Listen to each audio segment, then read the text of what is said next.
Alright, here we go.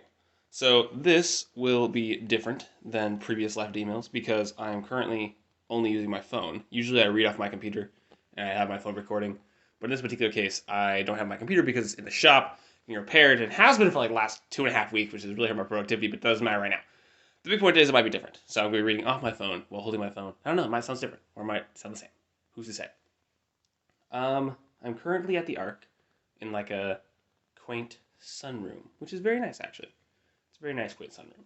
So I don't expect it to be interrupted, but it's technically possible I am.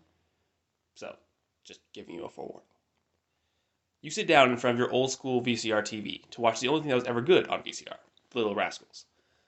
But as the static of your dinosaur of the entertainment industry TV clears, you find not Spanky giving you the classic Rascals wave, but instead a smiling pilot holding a small toy airplane.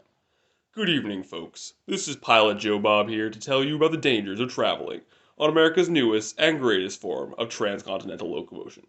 You know what I'm talking about. The airliner. With a grin plastered to his face, he makes the toy plane fly around a little bit. However, what you may not know is that while your airliner may be new on the scene of travel, the flight itself is actually remarkably safe. The real danger for the unprepared airline passenger lies before the airplane ever takes off. But after this message, you won't be at risk any longer. The first thing you want to do before any aviation is double check your baggage. Make sure you don't have any firearms, breakables, or anything that you value or would find remotely useful. This is because all these items bear a high risk of being what a seasoned TSA employee would call important. And not only is bringing important items along your journey like tempting fate by holding a large metal rod up in a lightning storm, but if you're traveling overseas, then it is all but certain every country you even dream of entering will do everything in its power to keep you from your valuables. Thus, even for extended stays, I recommend packing light. How light, you ask? Well, 7 kgs, of course, and that's about 15 pounds for all you patriotic types. At this point, a young and innocent 12-year-old Alex approaches the pilot. Geez, mister, but I want all my favorite toys to come with me. What is that? What? I made like 12-year-old Alex like a small like southern. Okay, we're going with it. Here we go. The pilot kneels down and puts his head on Alex Jr.'s shoulder. I know, Alex. This is fantastic. But if you bring your bag full of your favorite toys, you'll have to leave it at the airport. Why would I leave it? Well, because if you try and get it into the big... Oh, sorry. I'm sorry. I'm making myself up. Okay, I'm going to get this. Here we go. Voices will stay. I'll make this will work. Because if you try and get it, the big scary airport security men will lock you in a cell. Unless, of course, you have a very special number. Oh man, I didn't know I needed a special number. How can I get one before I leave tomorrow? The pilot stands back up and gives Alex Jr. a few pats on the head. You can sure try, kid, but just remember that only 25% of applicants get their number in a day. And if you don't get yours, you'll have to spend so much money on getting your favorite toys back, you could buy all of them twice over. Now, how about you run along and go play with those toys, okay?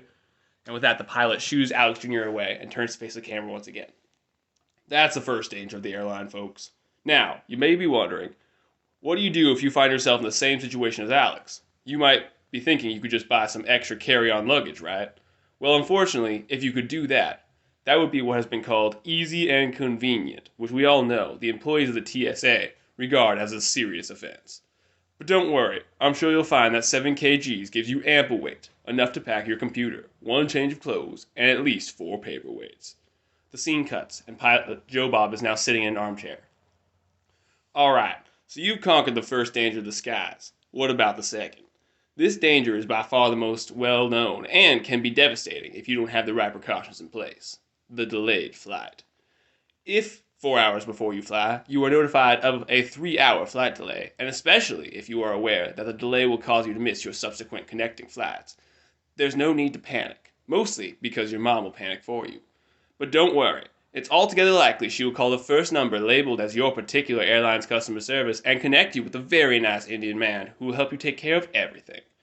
Now, if you were a little suspicious at first, don't be. You know you can trust him when he tells you that, though he would normally charge a name change fee, he's going to waive it just for you. In fact, not only that, he's going to book you a new flight to your destination free of charge. And while there is a small $500 flight change fee, it's very important to note that he's getting you a totally free new flight, and you won't have to pay a cent. Now that's customer service. Now Joe Bob is sitting at a desk. In fact, if you refuse to pay a $500 fee for something that wasn't your fault, certain more doting agents may even give you a lower fee. Particularly one is that as expensive as whatever you can pay. But it's important to note they only do it because you are a student. They won't do it for just anybody, so be sure to be polite and get on their good side.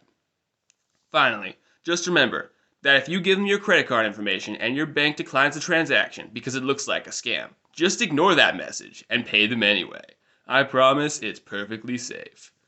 If, on the other hand, you're just a disagreeable person and you finally got it through a thick skull after your bank declined the transaction, then it might indeed be a scam. Don't worry, there's hope even for someone as untrusting as you. If you rush to the airport as fast as physically possible, the helpful staff there will play ping pong with you, telling you to go back and forth to various airline help desks, all while the number of precious minutes before your real flight leaves diminishes like the sand from the top of an hourglass. And while the airline employee may seem incompetent, nothing could be further from the truth. They've been trained at least 17 seconds worth of training to help people in situations just like yours. And when they finally get your tickets, you'll be well on your way to catching your flight a whole 10 minutes before it departs. And you'll realize you were in good hands all along. The scene cuts again, and this time Joe Bob is walking slowly down a park path. Now, for the third and final deadly risk for the newest form of locomotion to hit the mainstream. Flight gates. While it is rare, on occasion an airline might fail to print out the gate where your flight will be departing from on your ticket. In such cases, don't worry. The kind staff at your airline will always make sure to send you a text telling you exactly what gate you're at, so you can rest and have peace of mind. And so, since you know what your gate is, and when you'll be departing, feel free to relax a bit and take a load off till then. However, if you go to get on your flight at the gate the text told you to be at, and the friendly flight attendant tells you this isn't your flight 10 minutes before your actual flight departs, be sure to check your text again, just in case your airline gave you a new gate you're supposed to go to. If that gate is over a kilometer away, don't panic. If you run the whole way, you'll be able to make it with at least 4 minutes to spare, before the gate for your flight actually closes, and wouldn't let you on. Nothing worth losing a night of sleep over. The scene cuts back to Joe Bob in his original setting. And there you have it. You're equipped to face the common dangers of airline travel. I'm Joe Bob, and I know you'll have a fantastic flight. Now back to the scheduled program. Moral of the story, the flight was pretty hectic. Still, I did make it to NZ, and by NZ I mean New Zealand. And I found all those situations that were kind of stressful, kind of invigorating, honestly. Like, I don't know, being under the radical time crunch and having to keep calm and be collected while making the choices that seem most probable to lead to my success just kind of made me feel alive in a way I haven't felt in a while. So yeah, oddly enough, there was a significant level of enjoyment to be had. Especially because, I succeeded despite my situation. So, if I'd actually missed my flights, perhaps that would be different. I wouldn't feel so woo! I'm feeling oh. But I'm getting ahead of myself. There's still a lot to cover before my flight to New Zealand. So let's travel back. And let me get a drink really quick. I don't know how I feel about Joe Bob and Alex Jr.'s voice there. But that wasn't premeditated, so yep, you get to have that for all eternity. Okay, side note before backtracking. Intro, yes or no? I know I haven't done one in ages, but that's mostly because I've been so busy. Since I'm in New Zealand, though, it's kind of a unique situation. I thought, I'd try out reviving the good old Life of email intro. However, if people don't really care, it will likely return to the graveyard. Hence, I intend to gauge its importance by people who tell me they care. Keeping the intro isn't worth the inconvenience of me writing it, if it's the case that you won't take the inconvenience of writing one small sentence to be like, intro, please. So, yeah, it takes 2 hours on average, so it's a commitment. That aside, after finishing the longest Life of Email in Life of Email history, and honestly that was way too long, I sincerely hope there will never be a need to break that record. I got close with this one, so sorry world. I then did some anime clue gathering before going to Loveland Sports Park for the usual Friday soccer. However, while we were there, we were asked by a high school club team coach if we would want to play against his team. And we were like, yeah, we'll give it a shot. And I honestly can't remember the last time I played that hard. I would say these guys were all on par or better than me as just a skill set, and they were definitely more fit than me. So going up against them was putting gasoline on my competitive spirit. I actually worked so hard. And although we still lost, I think we did way better than we should have. I think it's really interesting though for me just seeing how much like my opponents changed how much I played. Like in a previous Friday soccer games, I was kind of like playing lazy soccer. I didn't really run as much. I was kind of careless about my positioning, and I just like try less hard. But when I fought these guys, it was like night and day how much my performance went up. Like I started playing the game like I used to play it back in HCS high school, or at least a lot closer to that original game. Like I started thinking about my positioning and applying good defensive tactics and running a lot more. And don't get me wrong, I was still rusty, but regardless, my play improved drastically. So I think there's a lot of truth to saying you'll be surprised at how much you live up or down to the expectations you perceive that are placed upon you. So at least in my case, the level of play I have to meet was exceptionally high. So I lived up instead of down. Anyway, it was great. I haven't been that physically tired in like a year, and I'm also pretty confident I gave myself some permanent lung damage because there was smoke from some Canadian fire that was blowing over during that time. It was really smoky. Like the news was like, "Don't go outside; you'll permanently damage your lungs." And then here I am, like running and being like, just like I breathe a lot of it. So yeah, that was great. But regardless, when I got home, Ben was kind enough to roll out my legs, so thankfully I was saved from the unbearable soreness that would have indefinitely followed from such a hard workout. After a shower, I was just done, so I watched some anime before working on AMV. However, probably because I didn't drink enough water when I played, I did also develop a pretty bad headache that evening, so that was kind of meh. I ended up taking some Advil and just trying to wait it out, and then I took a bath and watched some anime as well. Then after that, about an hour of that, I went to bed. The next morning, I read some, I watched a bit of anime, researched air conditioners for mom and dad because for their rental, they're trying to like make sure it's air conditioning because it's kind of a thing in AC. Not AC. That's the thing in Colorado. You kind of need air conditioning. I then hobbled around, being sore, but notably less sore than what I would have been, given how hard I worked out. So I count that as solid proof that rolling out your muscles works. Then, that evening, Michael realized that Michael utilized the never before used public transport in Colorado, because no one uses the bus, and arrived in Fort Collins. We went up when, see, this is where Joe would be useful. Joe! Come back. Please! Edit my life out of emails. We then went on a long walk, I think for some like 3 hours in total, around where he used to walk, Michael that is, when he lived at CSU, and we just talked a lot. It was good, except the walk was killer on my exhausted legs. Like, I think by the end I'd strained something, because my leg was in some very non-trivial pain.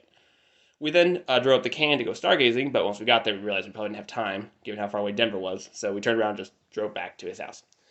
We talked a lot more on the way back, and overall that was good. The reason for the meetup was it's probably the last time I'll see Michael, and it'll probably be the last time for quite a few years, actually. So it was honestly a little bit sad, and we both awkwardly gave each other a hug as we parted ways.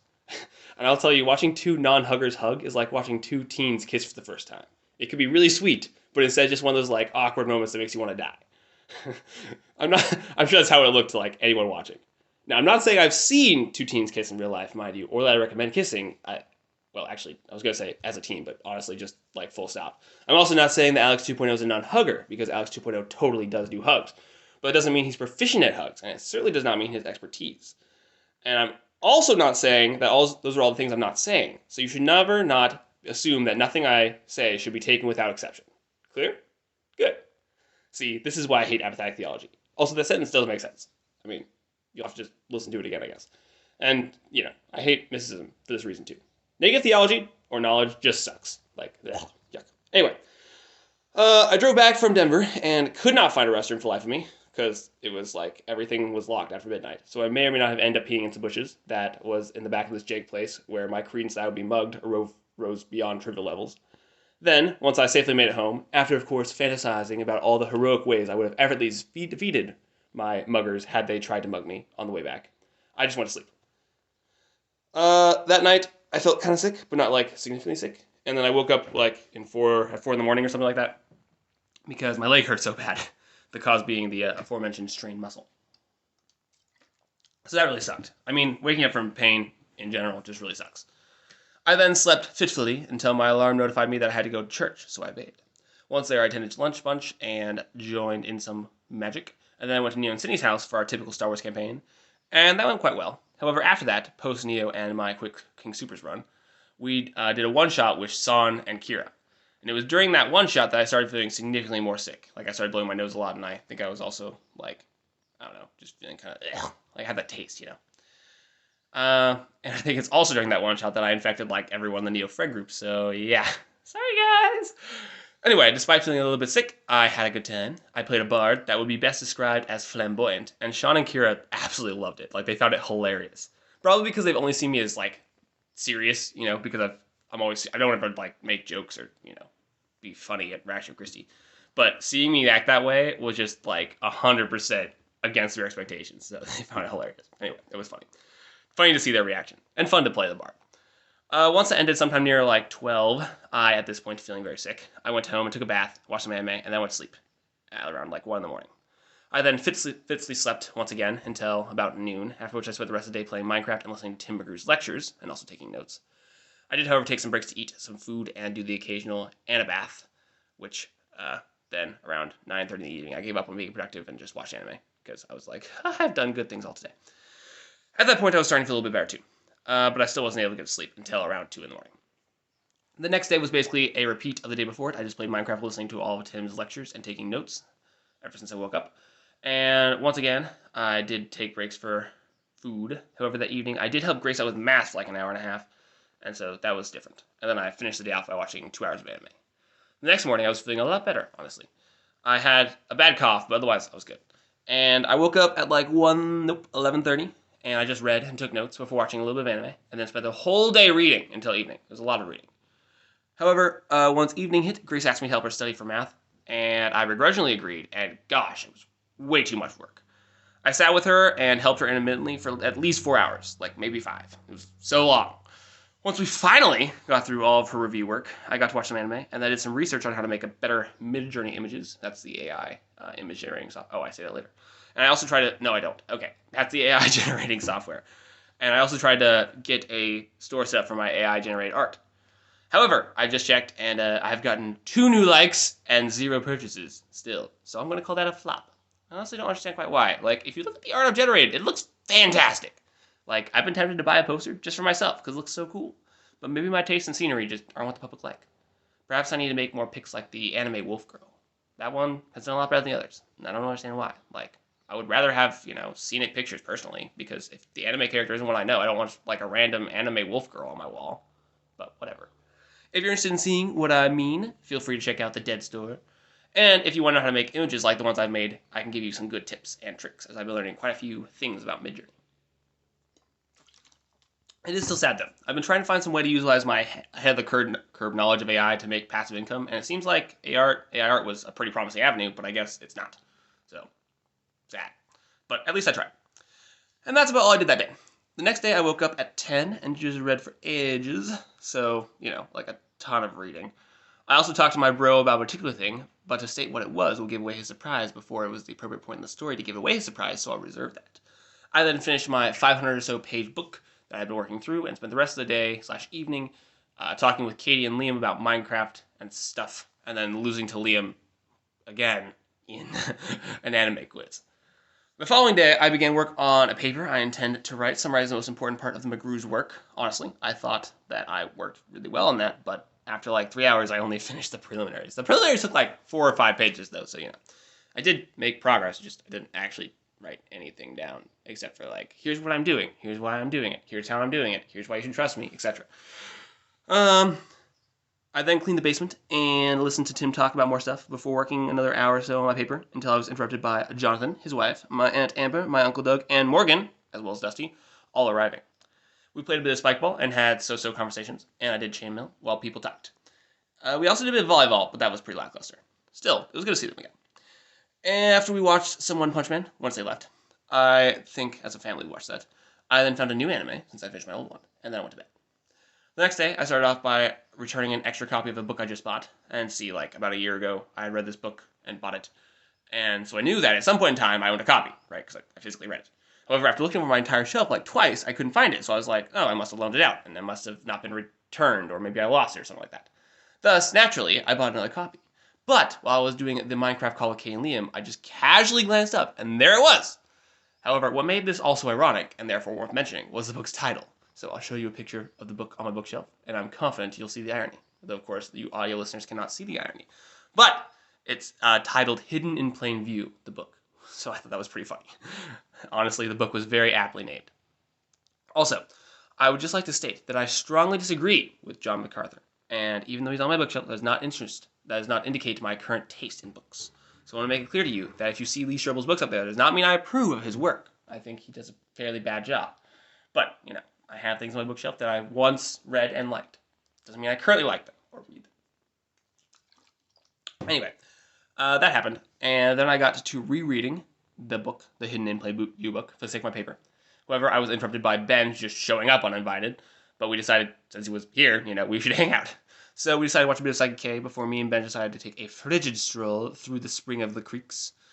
It was honestly really good, though. We both listened to the same music, because we were able to do a Spotify listening session, which was not flawless, actually. It had a lot of problems. It was not very seamless. But we got to listen to the same music anyway, and I really enjoyed it. I think Ben enjoyed it, too. We came to this pipe under the train tracks that me and my cousins used to play in, and decided we had to bring all the guys there sometime because it's just like a natural water slide, and it has such a strong current. And there's also this huge series of pipes underneath the city that I really wish I'd taken a picture of because they were massive. And so we decided we want to come back and explore those sometime too. Once we got back, Grace and Johanna were around, so we decided to watch some Psyche K with them. And so that means Johanna's first anime was Psyche K, which is kind of a big sad, but there's nothing that can be done now because that happened. I'm sorry, Johanna. I wanted to start you off with Violet Evergarden because it's beauty itself, but no, you started off with Psyche K. So, yeah. And then the four of us decided that we would all go on an escape room, and that was great. We managed to actually clear the room, and we had 2 minutes and 30 seconds left on the clock, so it was close, but we did do it. I think everyone enjoyed it, but even if they didn't, I enjoyed it. So, yeah, it was worth it. And I really do like escape rooms. Once we got back, we watched a bit more anime, ate some food, and then Ben and Johanna headed out. I then watched some anime of my own, read some more, ate, took an anabath. That's what we call the anime while taking a bath combo. Then read some more, and learned about Midjourney before going to sleep. I went to church the next day, played a bit of Magic. And then because Joe was gone and Josh was around, we decided to spice it up and cook some burgers instead of our typical activities. The only thing that really impressed itself upon me from all that time, though, was that toasting burger buns makes them way more gourmet. At least 32% more gourmet. After that, I played a game of Wingspan, and I did horribly. I then traveled home and not to D&D, because I think John was gone. Oh, no, wait. I'm pretty sure Neo and Sydney were sick. Oh, yeah. I wonder how that happened. And so instead, I spent 2 hours straight just recording the last life of the email, so that kind of sucked. It was way too long, but whatever. I'm doing it again, so yay! I then spent the rest of the day listening to Majesty of Reason and Pints of Aquinas while making the most of the AI-generated art at the Redbubble store. So not making the most of, making most of. Sorry. The next day was Memorial Day, and thus we had a soccer memorial game in Levelland, and to my surprise, almost all the people who used to come play soccer showed up again, and it was a great game. The only thing for me, though, was I decided to wear sweatpants and a thick shirt, and it was really hot outside anyway, so I just got way too hot while playing. Plus, I was also recovering from being sick, so I didn't play all that well. Still, it was cool to see everyone again and play some. Once I got home, John came over and we worked on his car, and I thought we were going to have to do an oil change, but we didn't actually have to do it because he was mistaken about his need for an oil change, because he thought his oil maintenance light, aka the one that tells you have low oil pressure, was his oil change light. So, yeah, that's kind of funny. And so we just topped off the oil, and it was good. We then watched some Psyche K, and then went over to his house and played some Magic, which was fun as always. After that, I went over to Joe's house for a squad reunion meetup, but the problem was Caleb did not show up. So we kind of just killed time for half an hour before deciding, well, he didn't come, so we should just go get dinner without him. And, since he was up in the mountains, he wasn't picking up his phone, so we left him this beautiful voicemail, which was perfection itself. But then, right after we'd been seated at Olive Garden, he called us back and was like, wait! I lost track of time, I'm on my way. And so we were like, hey, waiter, our friend is able to come now, so could you serve us? And he was like, I guess so. So that was awkward, but we gave him a tip, so, hopefully it was worth it for him. Yep, we then killed more time until Caleb finally arrived, and there's pictures of us. And after that, we went to an Indian restaurant that was really good, by the way. I don't know if it's I just don't eat Indian food enough, or I just really like Indian food, but it was fantastic Indian food. And then we went back to Joe's place and basically did a short recap on what's been happening in our individual lives since the trip happened. Unfortunately, once that ended, Caleb had to bail. So the rest of us decided we'd take a drive, and during that drive, Noah, I, and Joe got into an argument about the permissibility of question weaving, and it turned out to be a misunderstanding as to what was meant by the term, but it still took us an hour to hash that out, so that was most of the drive. And overall, the whole reunion wasn't bad, it just wasn't great. I don't know, maybe the whole thing felt tense, or awkward, or forced, or something. I don't really know what the right word would be. I don't think any of those words are quite right. But it didn't feel the same. It definitely did not feel as comfortable. Maybe it's me. But yeah, anyway, the squad interactions, have changed. And I suppose it's just how life goes, right? People, circumstances, relationships, they all change. Nothing just stands still and waits for you. And you can either change with it or get left behind. And I'm not saying that's happened with the squad per se, at least not fully, but it has begun, the passage of time, the eroding of relationships, etc. And so I could tell, or at least I think I could tell. And I know this has jumped forward a bit, but the same realization hit me when I came back to New Zealand and I visited my old school. Since I was here last, they've moved entire buildings and built this whole state-of-the-art facility, and almost all the old teachers have rotated out too. In fact, the only teacher I actually still recognized was Mrs. Verbeek, but when I went to say hi, she was like, "Who are you?" And I mean, I get it. You're a teacher for years, and you get a lot of students. And I was only a student for a year, but still, I was a very unique case. I was your prize pupil. I won the best student of the best English student of the year award, for my whole grade. And heck, I have an American accent. How many Americans do you get to your school? I feel like I would have, been rememberable. But nope, nothing. She was just like, "Who are you?" "Oh, the Canadian guy." And I'm like, "No, I'm not Canadian." You had a 50-50 shot. My accent is either Canadian or American. Nah. Anyway, yep. So after she gave us the minimal amount of acknowledgement, she just got right back to work and ignored us. And I was like, wow, okay. So yeah, that was kind of rough to see how much the school had moved on without me. Not only had the teachers I knew either left or, forgotten me, but the school buildings themselves had moved on. It's like HCS was, never my HCS. I know HCS wasn't, made for me.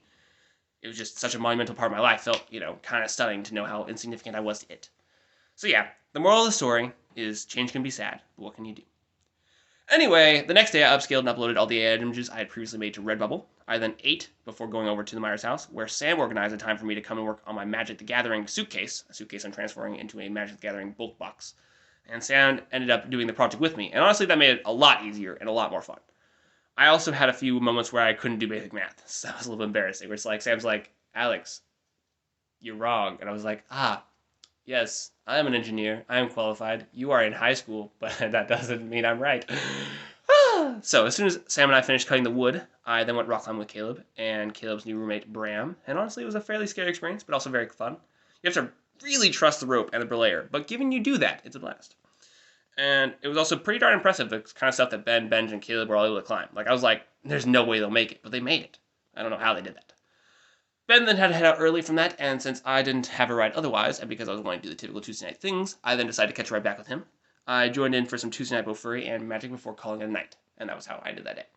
Wednesday I woke up and made a brick patio for the rental space, because Mom and Dad wanted that done, while listening to Pints of Aquinas. I then ate and took a shower, and then Ben and I went and talked about the unmentionable thing. I then, for realsies, cleaned my dungeon. I don't know what I actually did before when I said I cleaned my dungeon. Remember, when I talked about Tim McGrew stuff? I probably cleaned something. I then watched some anime with Grace, and after that I read some more before hanging out with Noah. And my hangout with Noah consists of getting Wendy's and then driving up to the mountains where we ate Wendy's, and we just talked a lot. We walked around some, and it got dark, and then we did a vibe session for an hour and a half, and after that we had some more conversations, and yeah, it was just really good. I feel like Noah is a fungus. The longer you stick around him, the more he grows on you.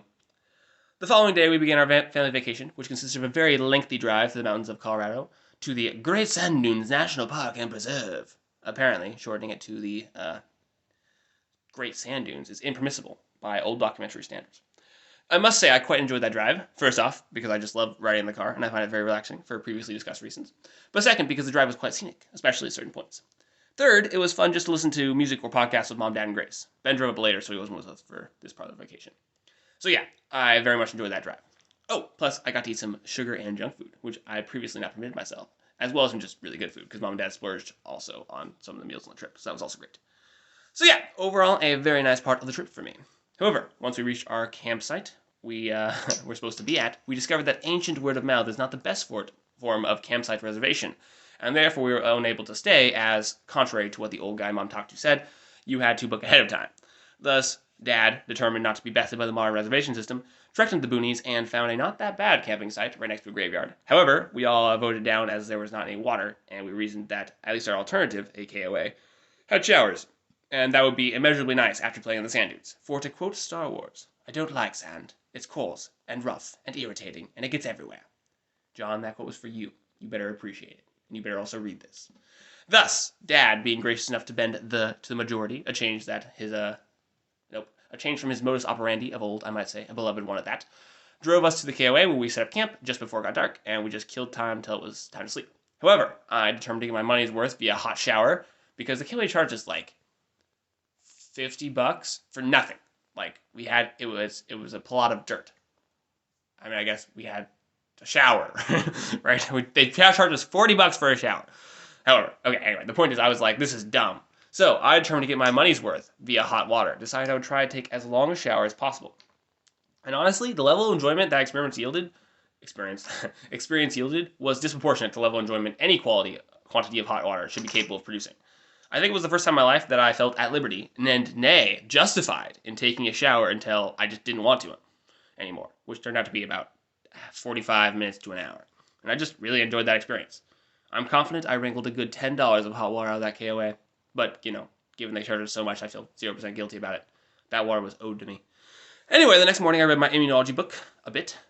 If you remember the book I bought back when we went to Texas a while back, it's like super well done. Yeah, right before I left, I grabbed it off the shelf because I realized that I had forgotten a ton of what I read since last time. And I figured I'd try and memorize the content this time around. And honestly, that was a pretty smart play on my part because there's quite a few moments in the camping experience where you have small quantities of downtime, which is perfect for effective memorization and reading. Then, after reading some, we went over to the Great Sand Dunes National Park and Preserve, where we attempted to board/sled down the dunes, but that experience was underwhelming. Not only is sand much less slick than snow, but it's also more sandy than snow. I know, who would have thunk? What a great leap of logic, and what a wise man I am. Thus, wiping out in sand bears all the coarse and sandy consequences of doing so. Plus, it was just way harder to board on sand, at least it was for me. So that was also a letdown. However, Grace and I did get a few good runs in. However, that ended prematurely due to very cold rain, and after fleeing the sand dunes and returning to the car, not before being thoroughly soaked, mind you, we then stayed at the visitor center for a good while because Mom and Dad wanted to. Thus, to kill time, we sat in on what must be the most boring documentary I've ever witnessed. First, let's establish something. Documentaries are boring. End of story. Never mind, I actually have one exception. Sydney showed us a mockumentary, which is fairly interesting. But that's only because documentaries are so boring, and it mocked documentaries. Thus, if documentaries weren't always boring, then mockumentaries wouldn't have been funny, and therefore they wouldn't have been an exception, and therefore they only count as an exception if there are no exceptions. For the few who understand, it's the ontological problem of evil, but for documentaries. So yeah. Second, the narrator didn't sound in any way abnormal. Like, at least with, for realsies documentaries, the narrator is some deep-voiced British dude that adds, a minute amount of intrigue. But no, apparently David Attenborough could not be afforded. And you can thank the great Varley for that type of information, by the way. It's a well-known fact that my knowledge of him as persons is in fact negative. Take that as you may. And thus the reason I know of this man is because of William's knowledge of such persons, which is in fact very positive. Therefore he was able to bestow this meaningless fact upon me, and for some reason it stuck in my brain. And I'll be forever irked by it as long as it continues to take up precious space there. However, now that I've just rambled about that name for a paragraph or so, I'm confident that I gave David Attenborough at least another month of rent-free living accommodations in my brain, and thus I should regret my life choices and henceforth move on before the neural pathways I give him another 2 months free. The point is the narration was meh. And, worst of all, the documentary presented next to no useful or even informative content. Like it basically said, the Great Sand Dunes National Park and Preserve was formed by wind, somehow. Experiences rain, sometimes, and has one bug that doesn't live anywhere else. And also, didn't have that voice, okay? The voice was just a normal person's voice, except it wasn't my voice, so I have to distinguish, because my voice is strange and whiny? What's the word for my voice? I'm like hiccup. I feel like nasally is the word I'm looking for. I think I have a nasally voice, which is not a good thing, but such is life. Anyway, what, pray tell, is the purpose of a documentary if it's not even informative? I think that I can confidently say it was one of the most boring things I've ever recalled intentionally watching. But nevertheless, the family sat through it for all 30 minutes or so. And yeah, it was an experience. Once we finally left the visitor center, we then went back to the KOA where we took a long shower to free our bodies of the sand that had accumulated upon them. And then we went to Alamosa and explored a little bit. And while overall Alamosa sucked, there was one place that is for sure worth mentioning, and that is the Sacrilegious Pub. And I call it sacrilegious because it had a lot of old Catholic church stuff. Oh, no, because it was an old Catholic church, like it was in an actual church building. It had a lot of old Catholic stuff, as well as pictures of friars on the walls and stuff. But all the drinks were called things like Unholy Water and Hail Brandy and stuff like that. So honestly, I thought it was pretty great. We got a chai tea there, not any alcohol, and just kind of imbibe the atmosphere. And have a picture of me living in my element, looking very wise, the head of the chin, yes. After that, we spent a bit of time in the Alamosa Library. And once we got back from there, we all sat around the fire and I narrated, in various voices, chapters from my immunology book, which, given it's an immunology book, you wouldn't expect it to be entertaining in any way, but it's a very unique immunology book, and honestly, it's a very good comedy. So I think Mom and Dad and Grace actually really enjoyed the experience. However, after 3 chapters, my voice was quite dead, so I stopped, mostly because I was still recovering from that cough, remember, way back. And then after that, Grace initiated some deep conversations, and we talked about some various things. I then finally, that night, took another very long shower before going to sleep, although I didn't sleep very well that night, or the night before. I just don't sleep well while camping, so that's why I don't enjoy camping very much.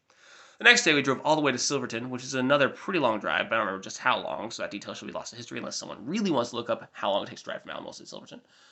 That section of drive was pretty, by the way, very nice. On the way there, we were casually and causally involved in the killing of a marmot, which fairly traumatized Grace. And then Mom and Dad also bought me 10 body armors, which I proceeded to deeply enjoy because I love body armors. Once we arrived at that place we were staying at, we just kind of like scoped out the tiny little mountain town, and I read some while everyone just did their own thing before we all gathered together to watch some Psyche K, a comedy anime, which I mentioned before. Then Ben finally arrived, after we had gotten settled, and he and the rest of the family watched some random YouTube videos about Silverton and Ouray before we all watched some more Psyche K together, and then we all went to bed. The next morning, the family went to this pretty cool coffee shop called the Coffee Bear, and I just, read some while Mom, Ben, and Grace P watched. Apparently, Mom got a picture of me doing that, which I have there. We then drove to Ouray and witnessed some very good views before getting some very good burgers. And after that, we just wandered around. Ben and I played some futsal. Futsal. No, it's not futsal. Foosball. That is the word I'm looking for. It is foosball.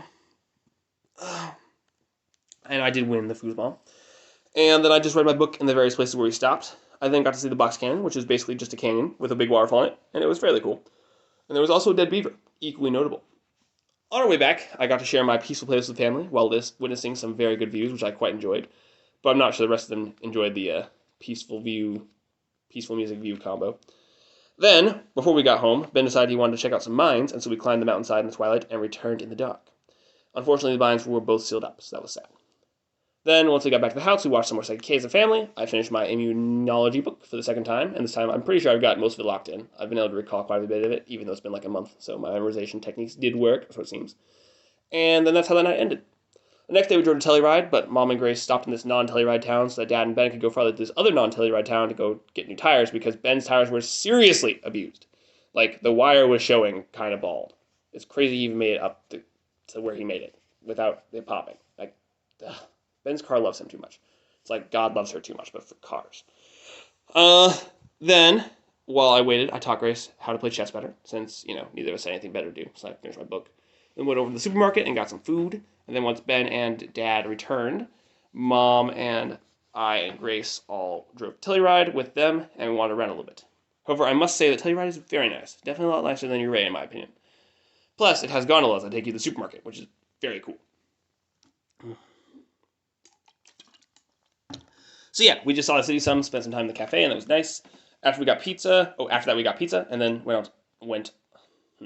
first track, here we go. After that, we then got pizza, and then on a whim, went to see this waterfall we saw distant. So, okay, I'm just gonna, no scripto. El Senoro?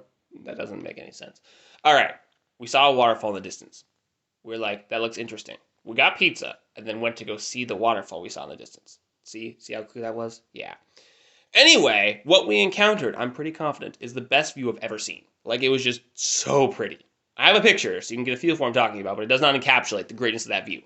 It just is so good. Like, Gatorade blue water, pines mixed with aspens, the waterfalls with 180-degree cliff faces. So good. It was actually just spectacular. I spent like 15 minutes just looking at it in silence while Ben and Grace checked out this old bridge, because, no old bridge can ever compare to a view like that.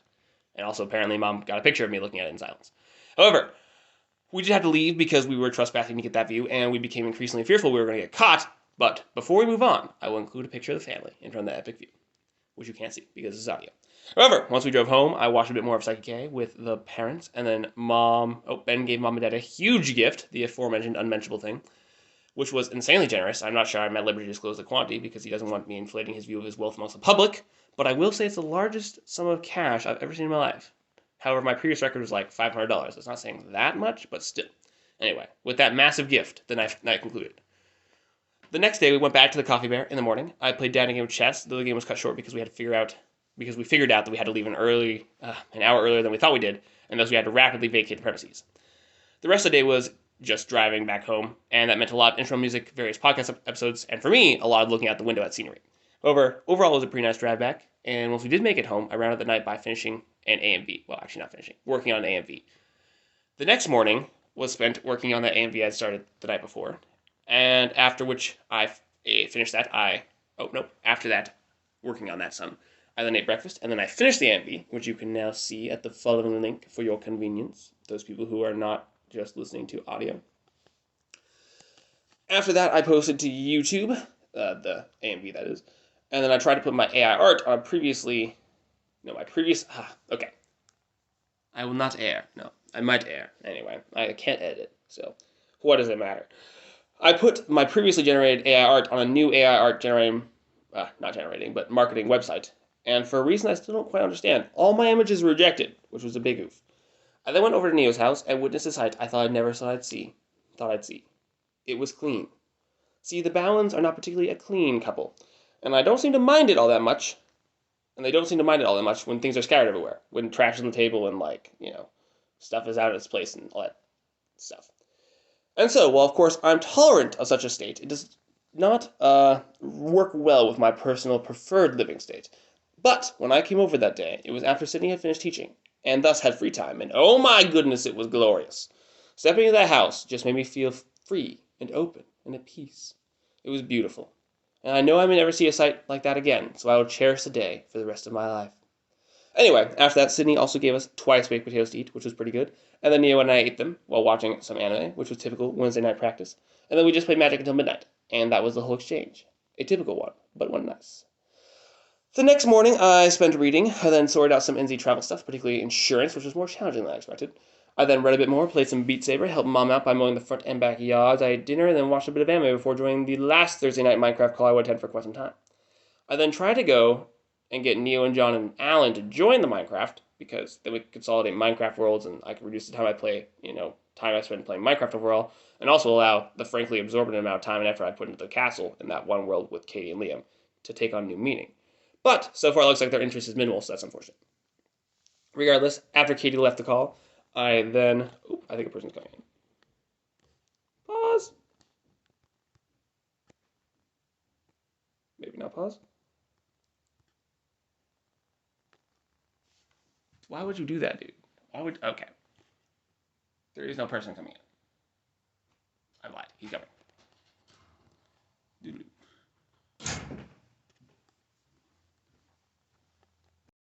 Alright, unpause. So yes, there was a person that came in, and that was, a possibility.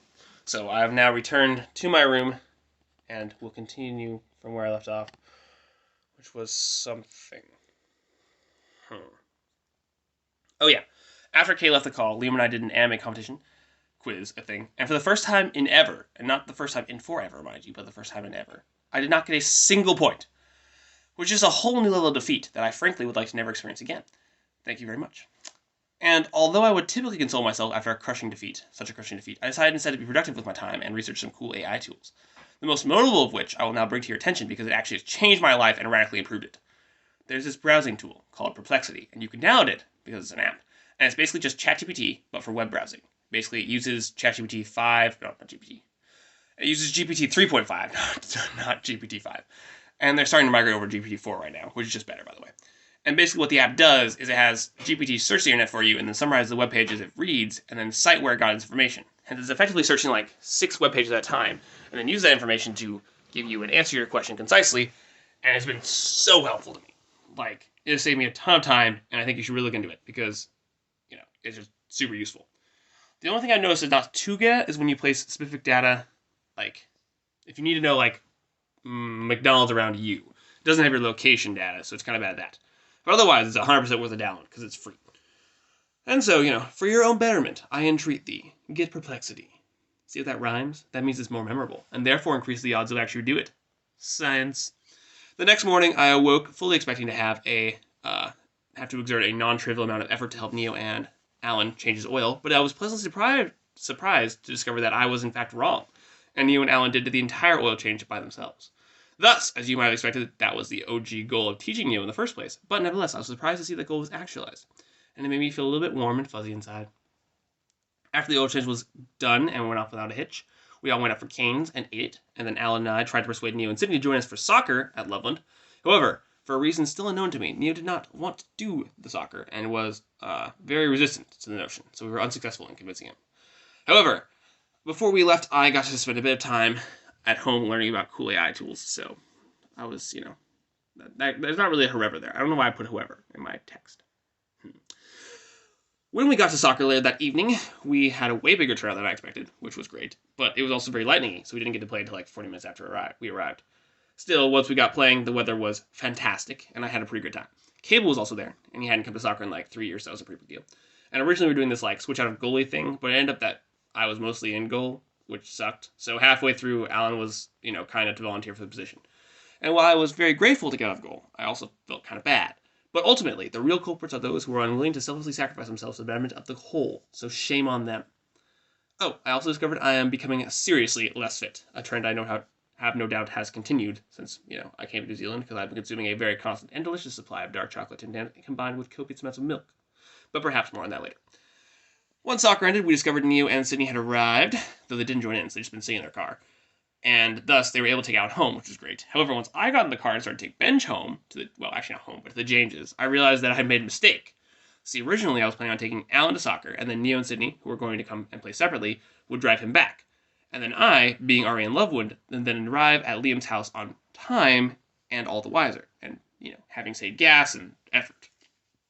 However, what I neglected to anticipate was that when I offered Benj a ride, as is the typical Friday night procedure, what was meant to be a very copacetic and helpful relationship turned out to go horribly against my pre-planned state of affairs. So, yeah, it was entirely antithetical to my scheme and plot, and therefore everything was thwarted. Hence, I had to drop Ben off at the Jameses and ended up being like an hour late to Liam's house. I drive all the way back to Fort Collins and then drive all the way back to Loveland. And so, due to circumstances beyond my control, well, within my distant control, but beyond my immediate control, I was very late. So yeah, once I finally got to Liam's house, I took a quick shower in his mega jank shower. It's such a janky shower. And then accompanied Alan and Liam to Chili's, where we spoke of numerous things and ate a lot of chips and salsa/queso. And then we returned and talked more about other things. See, Alan is very good at interesting medium talk. And I say medium talk because it's not small talk, per se, but it's not big talk. Like, it matters, but it doesn't, really matter. And this is probably just right, for most people. But as we all know, I am not most people. Thus, I was vaguely dissatisfied, though not wholeheartedly so, as I understood the occasion may have warranted it. Still, it has been absolutely ages since Alan and I had a good conversation, and so I really just want that to happen again.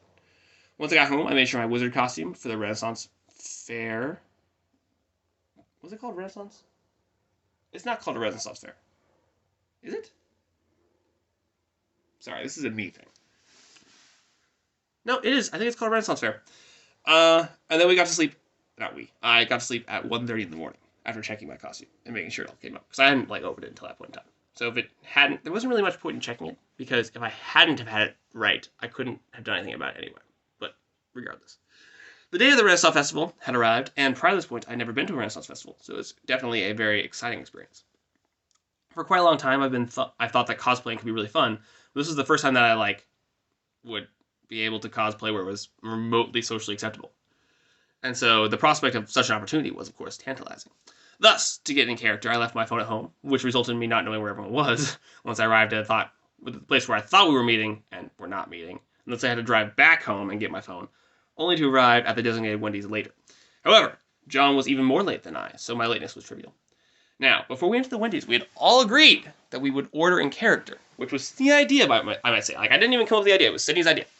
But when the time actually came and I was ordering in character, the odd and somewhat disapproving looks of some of Wendy's staff shattered my compatriot's resolve, and thus I was the only one that really endured and ordered in character. Hence, I felt betrayed. But, for the sake of being in character, in addition to paying with my card, I decided to pay in addition to actual money with real silver, because, you would buy a meal for silver, with the campaigns. And, that way my silver was also function as a tip, so that the staff could, put up with us.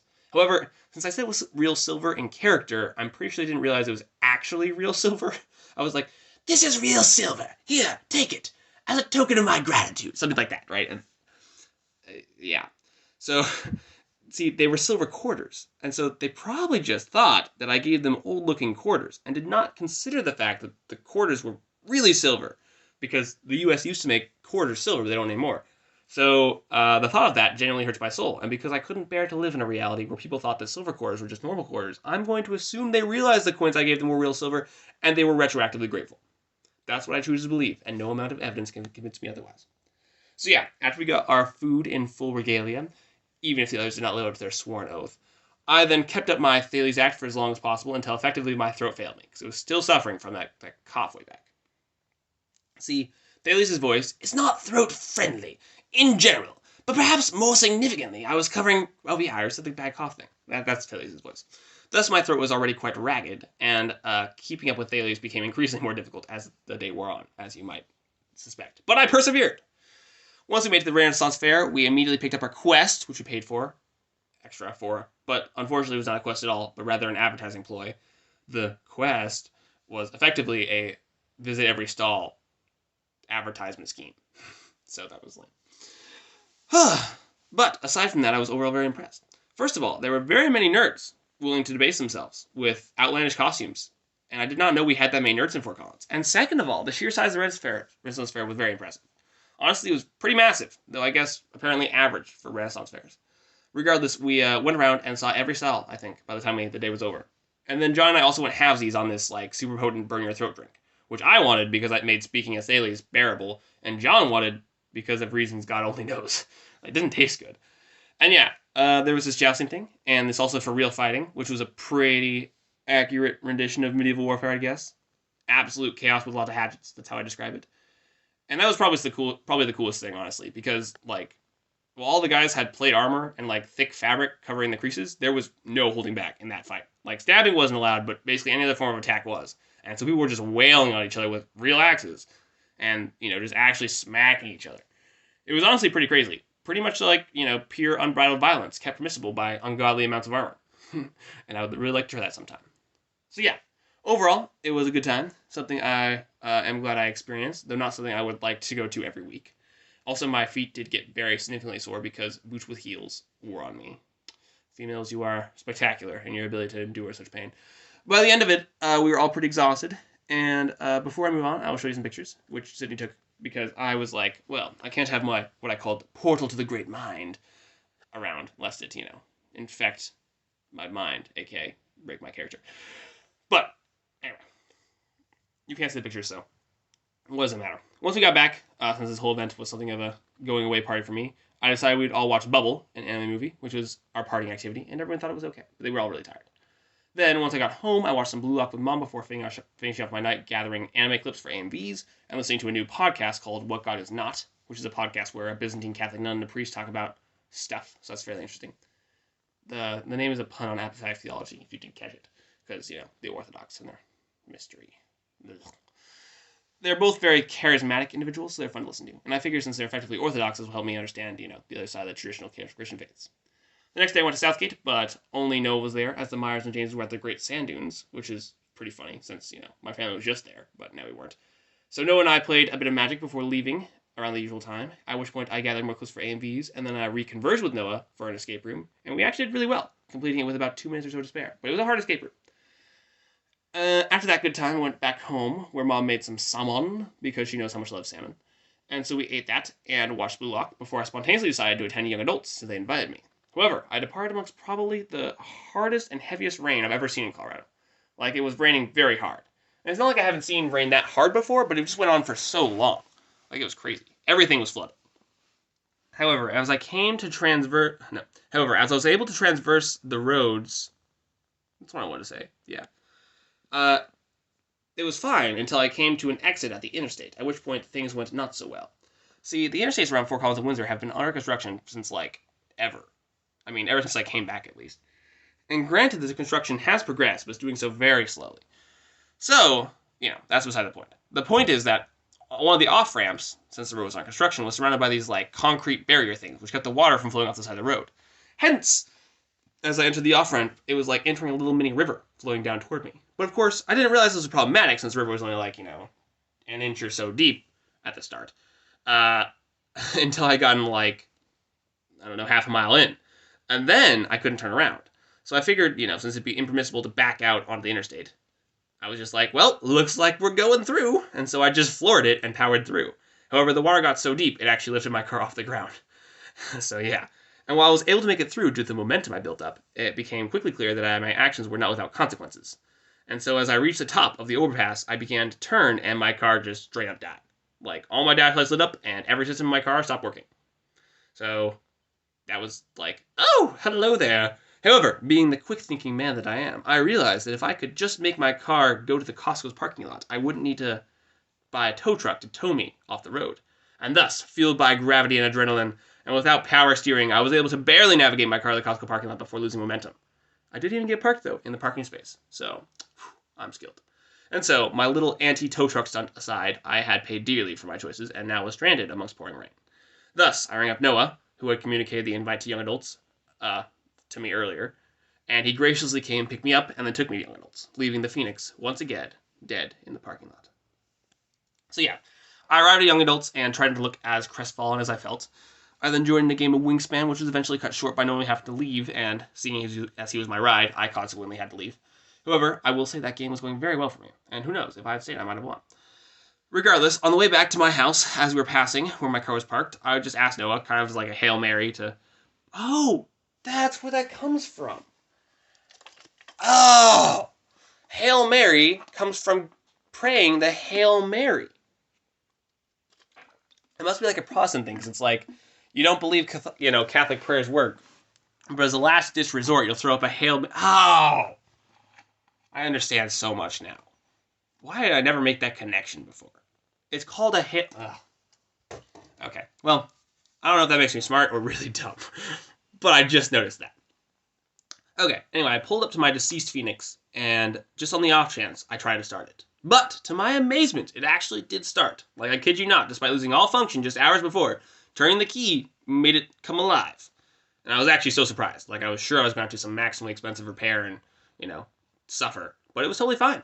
So yeah, that was a massive godsend. Especially since, I was leaving for New Zealand in a few days, and, I didn't want to have my car be broken for when I got back. So who knows? Maybe my car figured it was about time to live up to its name and revive itself instead of having me perform surgery on it to bring it back to life.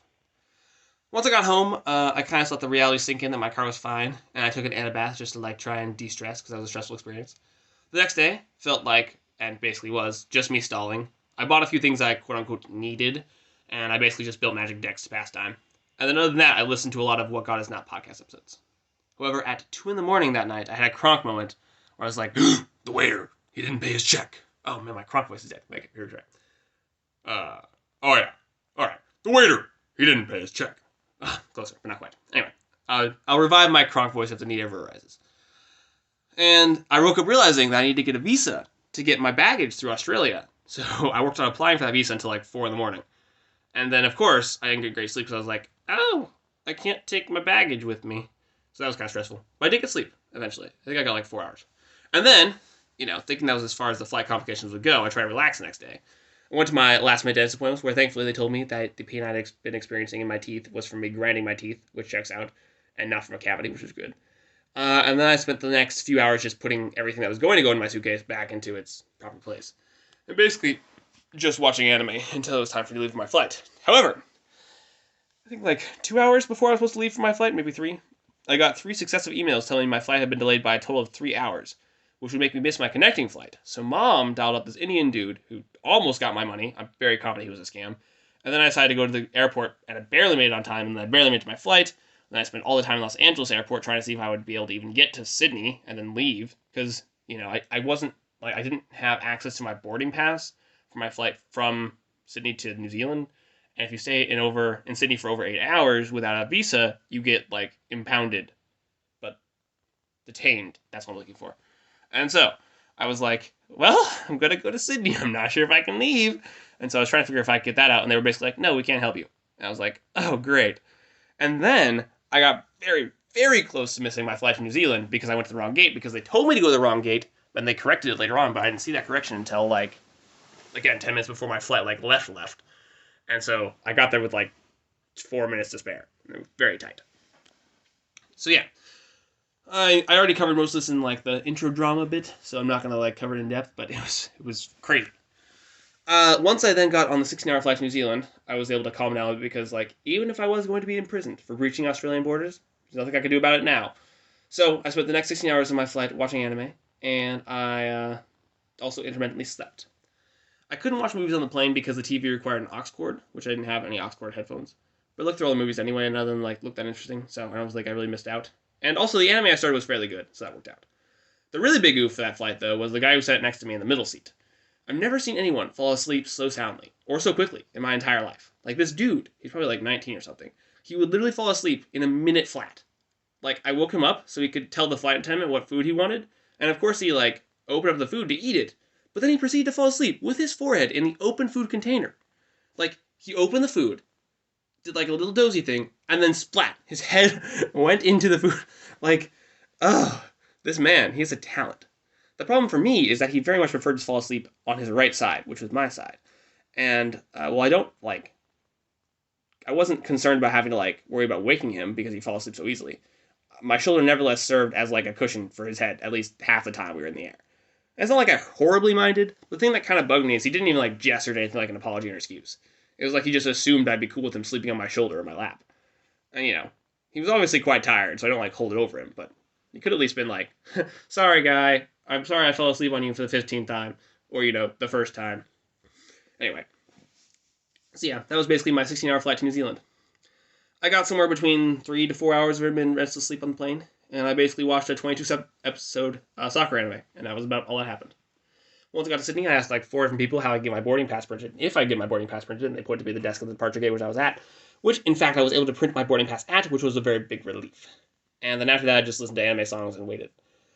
I then rode on what, by comparison, seemed like a very short flight. That was, still like 4 hours. Over to New Zealand, at which point I made it through customs and saw Bo again for the first time. And after a bit of awkward conversation and my first New Zealand Big Mac, which is actually so good, I must say, they're just so much better. Like, imagine an American Big Mac and, like, double its goodness, which still makes it really bad. So we'll triple it instead. I understand American Big Macs are very bad, okay? But it's so good. I can't tell you why, but it's just so much better. Anyway, then as we drove, we got into more significant topics and had a really good conversation for the few hours drive back to his house from Auckland. Once I got to his house, I then basically just gave everyone my new phone number via email and then went to sleep because I was like, I'm super tired. The next morning, I got a lot of texts, so I spent like an hour or so just replying to all of them. I then drove with Bo all the way down to Cambridge to pick up Ben's car, which was actually really nice. And so far, it's had no issues, so that's been fantastic. I then drove said car with trepidation to the warehouse, where I proceeded to buy clothes, since I was only able to bring one pair over. And then after that, Bo and I found this highly rated fish and chips place, that gave us copious amounts of fish and chips, and I really missed that dish, so that was really good to have that again. At that place, I'm also pretty sure that people recognize Bo, because he used to be famous, because they were, like, whispering about something like, the celebrity's here, isn't that guy a celebrity? Like, stuff like that. And this dude told us welcome to New Zealand as well, when he left the shop, so he assumed we were new. But of course, that could have been because of my American accent. But anyway, that's not important. The point is, it was mildly interesting. Then, we drove both cars back to his house, hiked around the mountain in Te Aroha, which was honestly pretty cool. They have, like, really cool hiking trails in New Zealand, just very jungly. And we also did a bit of, like, hiking off the trail, which I especially enjoyed. Then we found our way back to his house just in time to make it to our hot spring appointment, where we got this, like, private room with this barrel of water, and when you hopped in, the, like, water flowed over the sides and stuff. I don't know why the water flowing over the sides makes the experience so cool to me, but it totally, like, enhanced the experience by a significant margin. So yeah, we just chilled in that barrel for like 45 minutes and talked, and it was really nice. One thing that I especially appreciated, though, was that you had, like, taps, so you could change the temperature of the water, which makes it way more enjoyable. So, yeah, I wasn't, like, roasting for 45 minutes. Anyway, I quite enjoyed that experience. There's a picture of the barrel, if you ever want to see it. After we finished that, Bo and I just watched some anime together, and it turned out there was a pretty sketchy anime, so word of advice, don't just pick an anime that looks interesting and doesn't have a parent's guide. But since it hadn't gotten to the sketch part yet, it was a good experience. And then with that, we went to bed, and we got to sleep at like 9 or so, which was absurdly early, at least for me. But, I was pretty tired from jet lag, so it was the time I wanted to go to bed. The next day I woke up, had breakfast. Aunt Heike made me breakfast all the mornings I was there, by the way. I forgot to mention that. And then I just went out and visited all the Opt stores, or thrift stores. And I looked for an inflatable mattress. I mean, originally I was looking for a wheeled thing. Like, I was going to try and use a trolley/cart. But I switched over to an inflatable mattress once I noticed there was an absence of wheeled things. And also, this is where Anastasia and Bo live. I have pictures, but you can't see them. And there's this house that's just fantastic. You have to see the picture. Anyway, why, might you ask, was I searching for an inflatable mattress? Well, because of this, of course! You see a picture of a streamy thing in... this isn't helping. I was trying to do like one of those... You know how like they have the descriptions for pictures for blind people? I was trying to do that, but it didn't work at all. Anyway, there's like a mini river, like a very shallow river, like half an inch deep river that just like flows between two concrete walls. It's like this channel that just goes through the whole city. So as I was exploring the day before, I saw the channel and I was like, okay, we have to go down that because it just looks so cool. And it was like perfect for rafting down. So after a while, I found an air mattress, bought it for $10, and found out why it was at Mouth Shop because it had a hole in it, namely. I then patched the hole with super glue, spent like 45 minutes inflating with Zach and Bovie, and this foot pump that didn't fit, so we did our best to duct tape it together. And then we finally got it inflated and holding air, and so we took it to the channel. But the problem was the water level wasn't quite high enough for my idea to work. Like, it kind of worked, and hence what ended up happening is we go down the like really slow part, but we'd eventually like get stuck in the later, like flatter part of the channel later on. However, the more times we did try doing it, we got like way better. So eventually we were able to get really far before we were halted by friction. And Uncle Dave actually got some pictures of us, so we did that. So if you're interested to see, you can see the pictures. But yeah, it got quite cold and wet, and it was a great time. Eventually, the mattress developed a second significant hole, and that's what ended up taking us out of commission, though. However, even after that, we did like come back and use boogie boards to go down the ramp a few times, which actually worked surprisingly well. But I could tell Bo and Zach were getting like kind of tired, so I called it there. Overall, a worthwhile and memorable experience. Okay, I just need to make sure that this is still recording, because I've been going for ages. Yep, it's still going. Okay. I'm also going to take a drink of water. Okay. Well, folks, we are a little bit more than halfway. Progress is real, just like science. After we finished with that, we stopped by the house before going to a very nice hot spring pool place, which was like it looked like a pool, like, you know, concrete pool, but it was still very nice. While there, I basically just talked to Zach about anime, since he was a fellow weeb. And then once we got back, we had dinner, and I challenged Zach and Bo to an anime quiz and smoked them, though it was such a, like, utter defeat that it wasn't even that much fun. And then, since our anime turned out to be sketch, we watched this garbage 3-hour-long anime movie that was just trash. Like, it's high quality. No, it's not high quality anyway. It was highly rated, but it was just garbage. Like, I know it's supposed to be part of a series, which I actually started the series at one point in time, but I stopped it. It's just that it has nothing going on. It's the most boring anime movie ever. Like, even if we'd watched the series, it would be boring. There's just so much useless content. Ugh. Anyway, yeah, to my disappointment, that's how we ended the night. The next morning I woke up, did some stuff on my computer, listened to Uncle Dave's conspiracy theories for a little over an hour, and then I went to this nice cafe with Bo and walked around, and we drank these smoothies we bought, which was nice. We then went back to the house, and I sat down, ready to learn how to become immensely popular and famous via YouTube, but then Bo basically, yeah, tongue twister, had nothing to tell me, so that was unfortunate. If anyone, knows how to become effortlessly rich and famous, give me a call. After the failed YouTube lesson, I decided it was time to get on the road, and so I journeyed to the city of my youth, Hamilton, New Zealand. Honestly, I was surprised to see how much things were the same. Like, there were no perceptible changes, save the new highway bridge by the Hamilton Gardens. But, like, overall, exactly the same.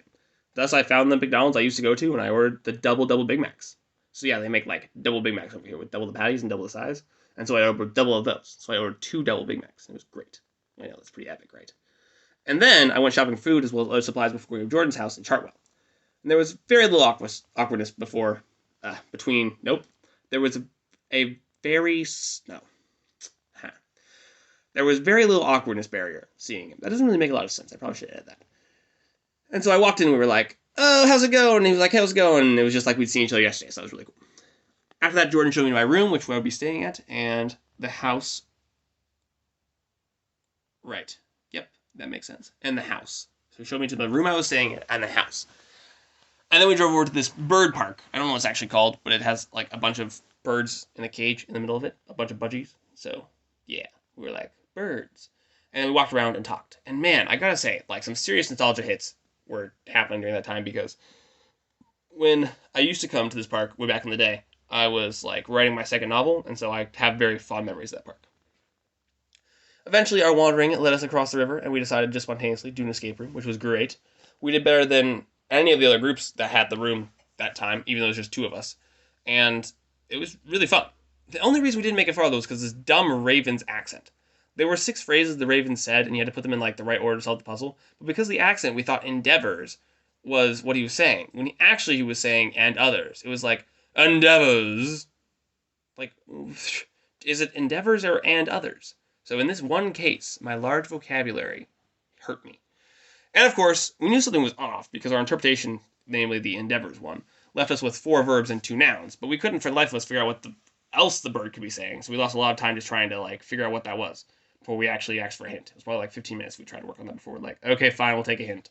Because both Jordan and I are very resistant to asking for hints. Nevertheless, we did really well, and it was a really cool room. Plus, escape rooms over here are like half the price of escape rooms in the States, so I've been kind of on an escape room binge as of late.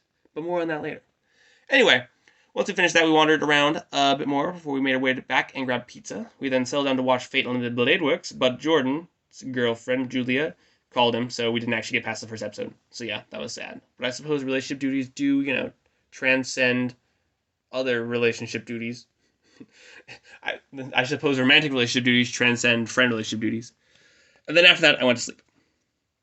The next morning, I had breakfast and worked on booking different tickets for my return trip so that I could actually bring a suitcase back. Once I got that done, I then decided to comprehensively vacuum Jordan's house for the next 2 hours while listening to What God Is Not. See, I've discovered that the one form of mess that really gets under my skin is copious amounts of dirt on the floor, particularly when you're in bare feet. It's just, the way your foot gets coated in dirt is just really annoying. And so I was like, if I'm going to live here for the next week, it's worthwhile to vacuum. So that's what I did, and then from then on, the house was fairly clean. After that, I decided to walk around Chartwell Mall because I realized the mall was similar, or the same, actually, to the mall I used to travel to 5 years ago when I went to my cousin Zaki's house, or to William's house. But I wasn't able to find William's house from the mall, so that was sad. But, okay, I was right. They did live near the mall. It's just that they had this like weird roundabout way to get there. So I don't blame myself. I'll be able to find it. I then drove to Kmart and got tailed by a police officer the first time, which was very nerve-wracking, but without incident, so that was good. Then, after I purchased the rest of the clothes I needed, I then walked around my old trails outside of Hamilton Gardens, and that was fantastic. I'm actually, so grateful I got to live in that fantastic and beautiful place for a whole year. So nice. I took a few pictures of where I walked, so you can see those. I don't know why I keep putting the cap on the water bottle. It's actually just such a lovely place. Oh, I also saw my old house, so there's a picture of that as well. Lots of good memories are stored in that property. Those really were the good old days. Once I finished my nostalgia-ing, my feet were tired, and so I headed back to Jordan's house, and I ate some Tim Tams with milk while we watched Avatar 2 with Jordan and his roommate, Josh. And the movie was meh, but the Tim Tams were fantastic. And basically ever since then, I've been consuming a steady rate of 2 or 3 Tim Tams per day, because you know what they say, 2 or 3 Tim Tams a day keep the doctor on speed dial. After we then finished the lengthy movie experience, I worked on booking myself a hotel room, and then also wrote the intro to this live email. The next morning was more scheduling work. Apparently, if you request a visa while in another country, they require you to come in and give you some biometrics, so you can, actually be sure it's you. And so I scheduled that whole hassle of an experience. I then spontaneously agreed on to go on a 9-hour car ride with Elkin, and right before that, dropped by Glenn and Mag's place to see the unit they would have me stay in. And it was really weird seeing Philip grown up, by the way. But I've got to say, he seems to turn out quite well. There's always a risk being an only child that you become spoiled, but honestly, it seems like Mags and Glenn have done pretty well, because Philip seems to, be a very interesting young man. And I would be really interested to get to know him. So, yeah, that was cool. After about a 30-minute talk with them, Elkin showed up, and we got on the road, and he has now very long guitar/rockstar hair person things. He has long hair now. But otherwise, he's basically the same. We left at 1:30 and ended up getting back at 2:30 in the morning. So, yeah, a lot of good conversations happened. It was really good to catch up. Some of the time was spent loading this, I could call it a car. I'm going to call it a payload, because it wasn't, really a car. And, yeah, it was the corpse of a car with all of its guts and boxes. And I have a picture, but you can't see that. Honestly, I think Elkin's crazy for taking on such a huge project. It's going to be so much work. But if he can actually do it, it'll be pretty impressive. So, yeah, the way back, we definitely drove a bit slower, but we did eventually make it back. And after managing to get everything off the trailer in the middle of the night, I finally got to bed at 3.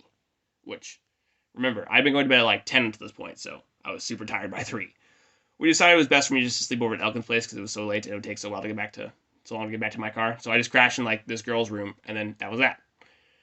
The next morning, Elkin's family gave me pancakes, and I got to talk to everyone briefly. Elkin then took me back to my car, his Miata, which is the first time I've ever ridden in a convertible, and that was pretty epic.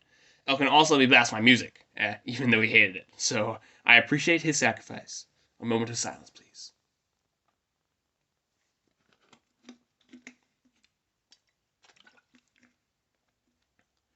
See how I incorporate that moment of silence to get a drink? Yeah, I'm wise. Once I got back to Jordan's place, I took a walk down to my older running trails, and I swear, Hamilton's Riverwalk is just so cool.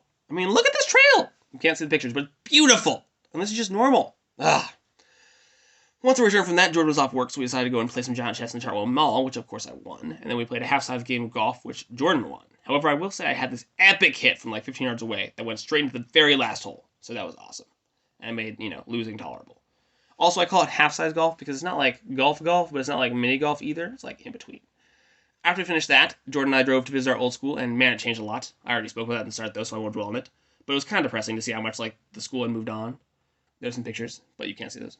T-Block has been completely moved, which is really weird because that's where like all my classes were.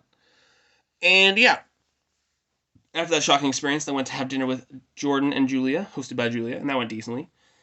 Julia seemed really nervous and stressed out, but, she got better as the night progressed. And overall, it was a pretty average experience. Nothing, like, really eventful happened.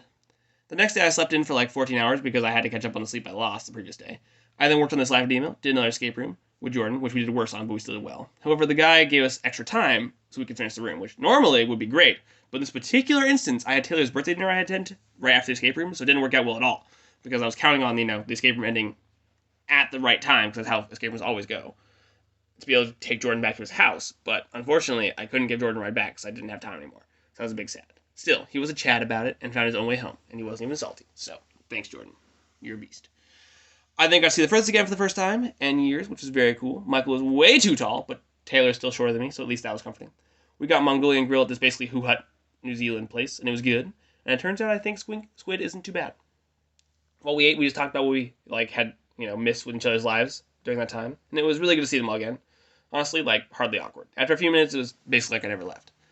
After dinner, I decided to give Taylor his birthday present and decided to take him out for bowling and pool, partially because, it was his birthday, but also because I wanted to know more about his inner life and what it had developed into.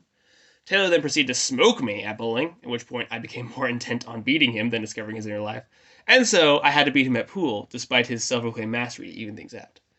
From there, we drove back to his house and, so he could get back home at a reasonable hour. But instead of going to bed, we actually ended up playing table tennis, and then Michael basically took the power from him and started playing me instead. And Michael's not too bad, honestly. About as good as I am left-handed. After a few games, Mr. Firth popped in and told us we have to wrap it up, so I went home after that. The next morning, my computer was completely unresponsive. It died with a capital D. So I started trying to figure out what must be wrong with it. However, before I got all that far in that process, it was my time to reconnect with Joel Bartram, so I went over to his place. And there was definitely some awkwardness in that meetup. Honestly, I did not anticipate until we started playing Call of Duty, which was 2 hours in. But apparently, having philosophical conversations while murdering zombies is just Joel's happy place. So yeah, after that it was less awkward then. We played 6 games of chess, and I beat Joel every time, so I liked that. See, over here there's no Benj or Michael or Ethan to challenge my chess superiority, so it just feels so good to be on top again.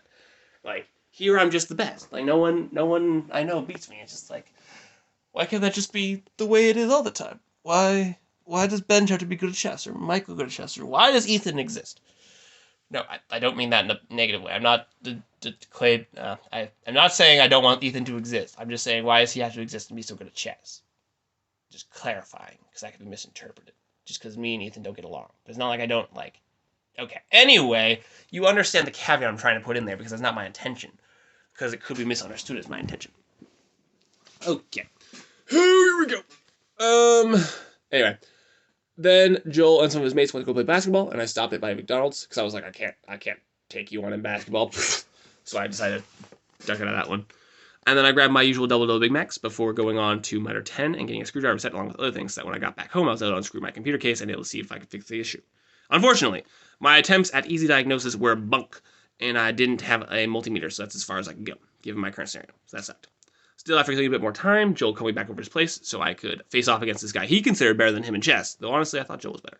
And I crushed him. And then Joel got serious, or I don't know what, but he absolutely destroyed me for just one game. And I made a huge error, and it led to an inevitable checkmate. So either this guy, aka Joel, is hiding his true power, or he just got lucky. And of course, I'm going to believe it's the latter, because I don't want him to be secretly better than me. Anyway, that's how the day ended. The next morning, I woke up, ate some crumpets, and then spent like an hour trying to find an open computer repair shop that would take a look at my computer. Eventually, I found one, but they charged me $40. It was going to be 60, but I argued them down because I hate mechanics. Just to like do what I would have done with my multimeter. And even though it was an objective waste of money, I didn't really have any other options. So the scenario was probably still the best one I could have done. When they figured out it wasn't a simple fix, I left the computer with them and went over to the first house, at which point I carpooled to Taylor's place. With Taylor to this place called the Luge, which is basically just a bunch of gravity-powered go-kart runs, which was very cool. I have pictures, but you can't see them. Honestly, that was a ton of fun. Like, they didn't have any restrictions about how fast you could go, or if you could ram into people. And so ramming into people was mildly socially acceptable. And as a result, I may have done that a few times. However, one guy, Caden, who, since I last saw him, has gotten a lot taller, and apparently is really good at competitive bike racing. Just absolutely smoked all of us. Like, I don't know what he was doing differently, but it totally worked, and it was annoying. But other than that, like, other than him, we were all fairly evenly matched, so it was a really good time. Definitely want to go back someday. We got back to the first house just in time for me to make it to my dinner with the Vuslus, Stefan's family, and that was really good. First off, Vihan makes great homemade pizza. Like, oh my goodness, fantastic homemade pizza. Second off, I got to explain to the whole family why the reasons for thinking that why their reasons for thinking that Catholics were unsaved were bad. And overall, it was a pretty respectful conversation, and I think I handled myself well, but still at times it felt like a bit of a mob debate. I don't think I convinced any of them, but hopefully I showed them that Catholicism is something they should look into. Regardless, I like talking about that kind of topic, so even if no progress was made, I had a good time. Also, Stefan has a girlfriend now, and that was a pretty big surprise, but she seemed pretty cool. So honestly, I think he's chosen well. And other than that, basically everything was the same. It was cool to just catch up with Vihan and Stefan's lives and just, get to see how they've grown. And I'm really glad they had me over. We talked until like 1 in the morning or something. I think a little bit before 1 in the morning. And then I left and went to bed. Next day I slept in because once I did get up, Next day I slept in, but once I did get up, I found a cheap computer repair option, and I stumbled upon this guy named Dennis, and I wasn't going to go with him, but then I started talking with him, and he seemed like a very personable person that was just like a do-it-yourself, like, I don't know, computer man. I don't know, he didn't seem commercialized, and so, as a result, I was talked into having him be the one to fix my computer. And I think that was a good call, but we'll find out. And yep, after I sorted that, I paid Jordan rent and then left for William's house, which was like 5 minutes away. And then, I have a picture of the room I stayed at in Jordan's house. And I have a picture of the Violet Evergarden sticker I put in the door because, gotta leave Violet Evergarden wherever you go. Seeing William again for the first time was definitely the most natural meetup I've had so far. It was like negative awkwardness, which means that it was not awkward and it was in fact welcoming. Pretty soon after we arrived, we went out to attempt to mail my computer to Auckland so the repair guy could fix it, but unfortunately all the post offices were closed, so we returned having accomplished nothing. Then William spontaneously called up some guys, including Mark Linton, who was epic to see again, and we played a game of 3v3 Frisbee, Ultimate Frisbee, and it was very intense. I was probably the worst player there, but that's only because everyone there was either like on the New Zealand national team or just played for ages. Still, I wouldn't say I was useless, just I wasn't quite competitive. Like, they were just very good. And tall. Do you know how hard it is to mark a guy that is literally like 7 inches taller than you? You just can't do it. It just doesn't happen. Also, William raced me twice so we could see who was the faster sprinter. But both times, he started before the counter dude said go. Like, the counter would be like, 3, 2, 1, and then William would start running. Like, a whole second before we had to go. The second time, the guy counting us off caught on to this, and so he didn't say that. Like, he didn't say go. He was like, 3, 2, 1, and then William starts running, and he just never says go. But before William even realized he had false started, he was like 3 meters out. So, yeah. Even after being called out, he still false started and started early. I don't think it was intentional, but it was still frustrating. So he beat me in both the races, but later, when I told the guy not to count off, I was just like, say go. Don't give like a 3, 2, 1 sort of thing. I won! I won the race, so ha. Either way, though, whoever's actually faster, we're both very similar speeds and we're very, very good sprinters. It doesn't matter. All that matters is that when the real competition happened, I won. That's what I'm trying to say. But it's not about that. What really matters is we're both good. See how, like, I made a consolation prize thing, but I wanted to point out the fact that I'm actually faster because William cheated? Anyway. I enjoy William. I want to make that very clear. Me and William are butts. He's, like, one of my favorite people. Anyway, this brings me to a meta point about William Bart. Look at that. See, I'm going to say that anyway. So far, William is the only person I know that just naturally shares the same values as me. Like, except for apparently about... Oh, I skipped a paragraph. Ah, that makes sense. Anyway, I played a lot of Ultimate Frisbee and had a good time. And then I ate dinner with the Varleys, after which I called up Ben because he just called me earlier and wanted to catch up and I had spare time. And then after the family and I gathered together to watch my Lego Masters, which is basically just the Great British Baking Show with Lego, which makes it way better because Lego. I then ate a raspberry-filled Tim Tams with milk and went... as that went down. So while we watched the Lego Masters, I ate the raspberry-filled Tim Tams with milk. Then after that, I introduced William to the vibe session, and he really enjoyed it. And that point right there brings me to a meta point about William Varley that is worth saying. So far, William Varley is the only person I know that just naturally shares the same values as me. It's not like we have the same beliefs on everything, though to a large extent I'm sure that contributes, but rather he just sees and appreciates the value in the same things I see and appreciate the value in. So, like a vibe session, right? The vast majority of people just don't understand what's so valuable about spending your time listening to inspirational music while doing introspection. But unlike most everyone else, William just gets it.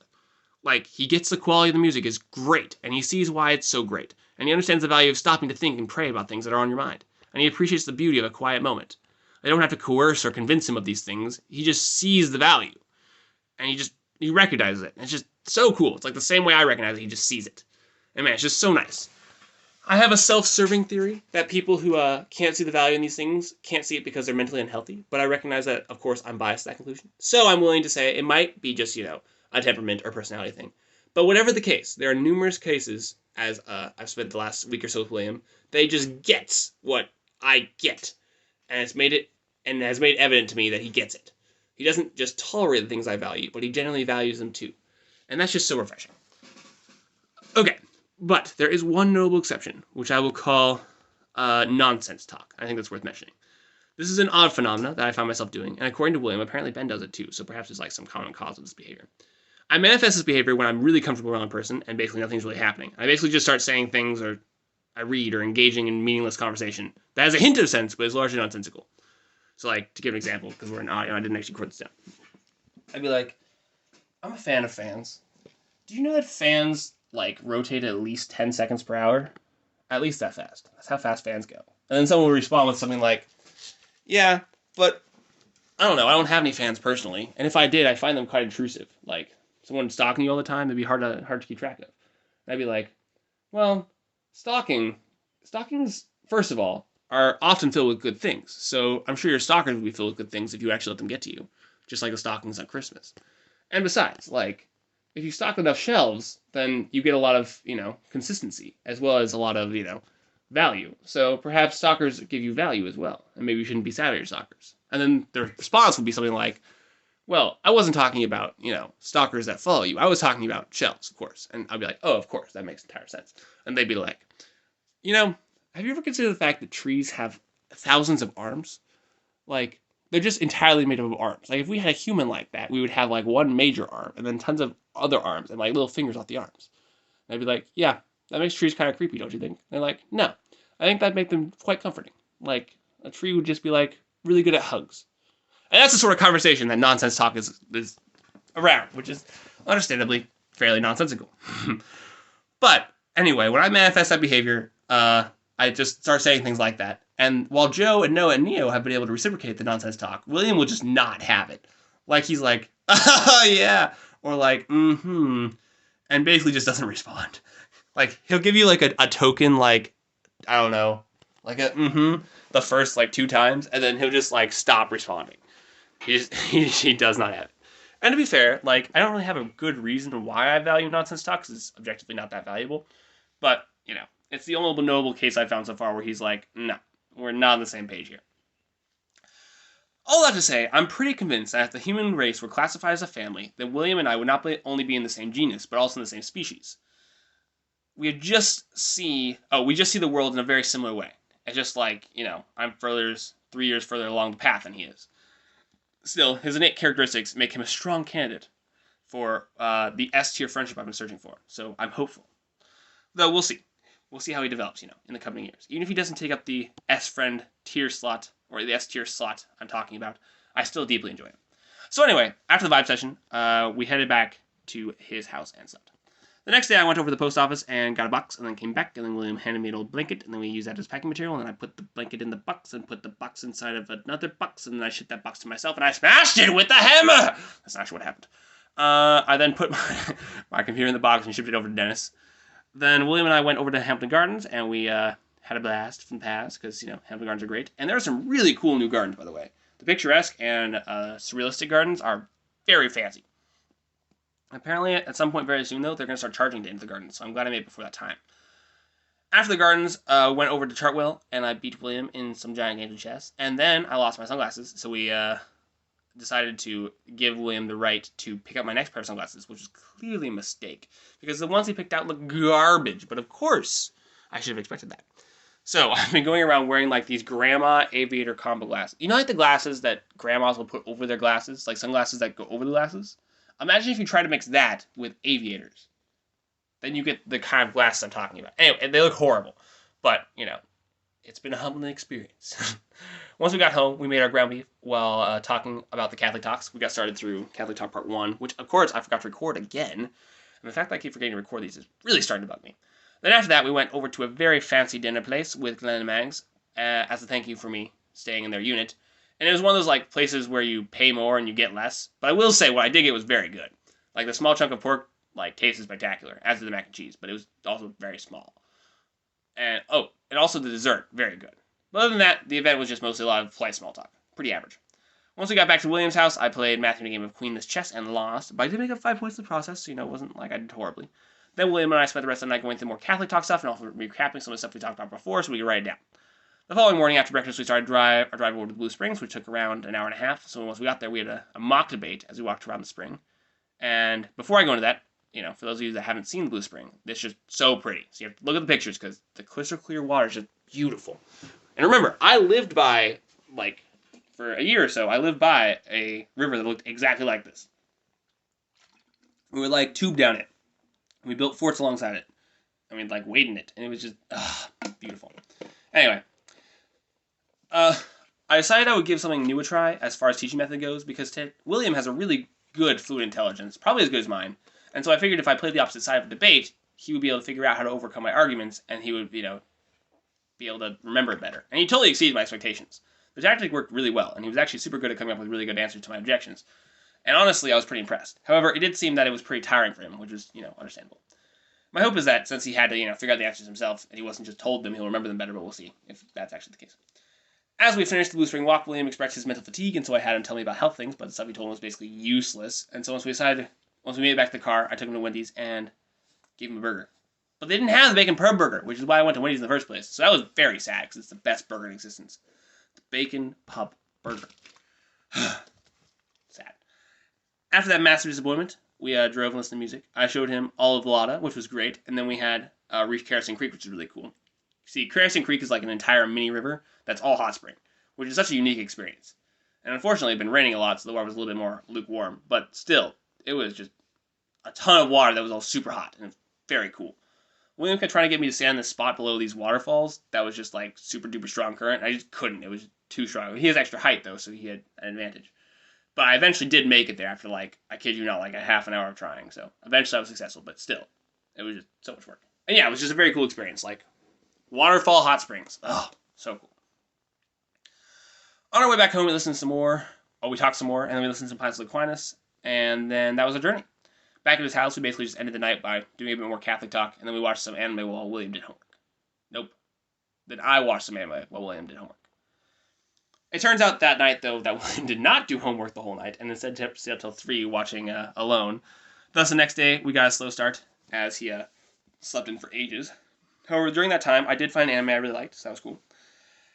Once he was finally up, we went over to Micah's house, and William did sprint training with us, which is basically just him teaching us how to sprint properly.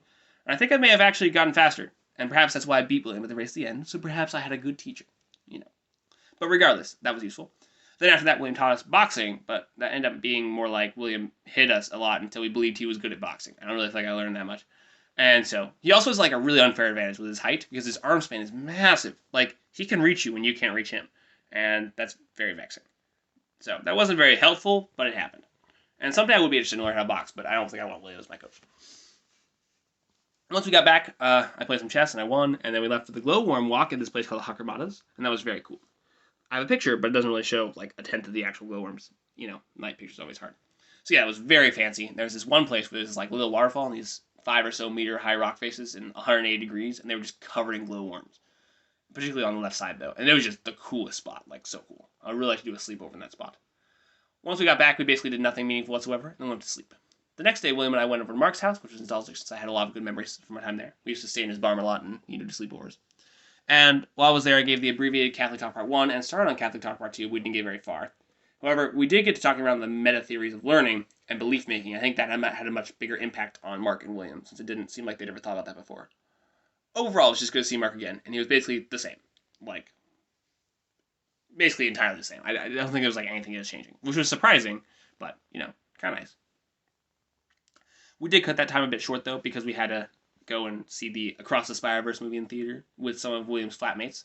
And so we barely made that in time because there was some seriously bad traffic. Like, we stayed in one spot. Like, it didn't move for 20 minutes. It was that bad. And the movie was pretty good, but it was really only half a movie because it didn't actually end. So that was that. Afterward, we decided to play a game of giant chess in the mall, but I 100% blundered tonight, which ended up costing us the game, so I felt pretty bad about that. And it was a game of hand and brain chess, not just normal chess, like it made my teammate lose too, so that was even worse. And then from there, we parted ways with QQ, and I have no idea how to spell his name, so I just spelled it with 2 Q's because it's how it's pronounced, and Peter. And we watched, and they were the people that watched the movie with us. And then we just came back for dinner with William's family. However, this dinner was special because there was a ton of family banter, and I absolutely loved it. Like, I'm not sure if they just finally became comfortable around me, or if it was just a special night, but there were stories and roasts all around, and everyone with William's mom got into it, and it was absolutely hilarious. William's dad made this one joke where, so William's little sister, she's like Grace's age, so like, think like classic 17-year-old girl, right? Kind of like a little bit gossipy, but kind of fun, and just like a little bit moody too. Okay, so she was like, so I was thinking, and then William's dad, like without skipping a beat, was like, how did it feel? It was so funny. Oh my gosh, it's all in British accents, right? Like, everything they say is just, like, hardcore British, and you expect it to be, like, this deep, enlightening statement because, the British are so smart. But, no, it was just the best roast. I didn't expect it from William's dad, either. I thought he'd be, like, more reserved, But, it made me laugh so hard. It was beautiful. I love that. It was so good. Yeah, anyway, I would have watched that over the Spider-Man movie 9 times out of 10. Like, that was just beautiful. After dinner, we played some chess games on chess.com, and most people just went to bed. And then I convinced William to watch an anime movie with me, and he really liked it, which makes sense because it was objectively very good. And that's how the day ended. The next morning, William and I drove up to Auckland, and on the way there, we had a bit of a conversation about free will, but mostly we just listened to instrumental music because William's like, I'm getting confused, and I'm not going to remember this. And I'm like, fair enough. Once we made it to the city, we stopped by William's flat to drop off our stuff, and then went downtown so I could get to my biometric collection center for my Australian visa. I must say that was probably the most sketchy driving I've ever done. Like, imagine Denver driving, but your car has like 6 inches or less on either side of the lane. It's just so narrow. Like, I felt very confident I was going to sideswipe someone, but I didn't. So, yay.